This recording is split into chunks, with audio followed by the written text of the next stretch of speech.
It was 2 years ago this weekend that I found myself alone in our house of 17 years, having to prepare it for sale. John, my husband, had already left for a new start 6 states away. We had discerned this move together, leaning on our old practiced Ignatian methods. The reasons for moving made sense: closeness to family and new work, but my heart had not consented. I reflected on why it was so difficult to leave. As an immigrant from Cuba, I had not lived anywhere longer in my life.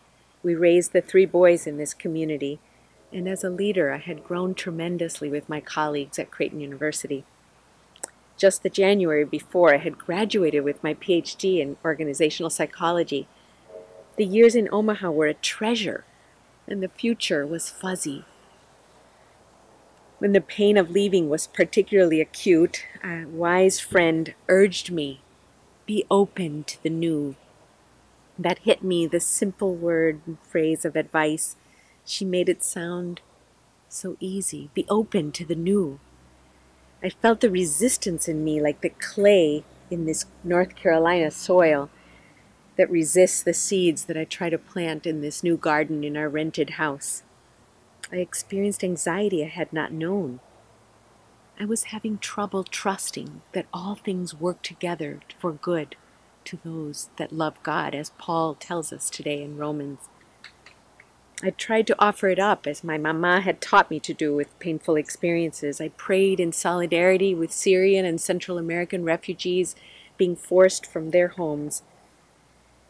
I made a conscious choice to trust my life partner, who was clearer about the rightness of this decision, and chose to join him daily in his discipline of centering prayer in the mornings. Long ago, I made a life choice for partnership with this man who loves God's commands. We entered freely into a covenant where we stated the intention to grow with each other toward the fullness of love, freely witnessing to the presence of God in this world. Today's reading spoke to me about this pearl of great price, this treasure that we chose as part of our covenant to serve the reign of God, and our ongoing practice of discernment in life, sitting down regularly alone as a couple and with our children as they grew up, to examine the good and the bad and to put good in buckets and treasure it and learn from it. Biblical scholars are pretty sure the evangelist Matthew was referring to the Jewish scriptures and tradition as the old, being brought out of the storehouse by the scribe discipled in the kingdom of heaven, and Jesus' teachings about the reign of God as the new.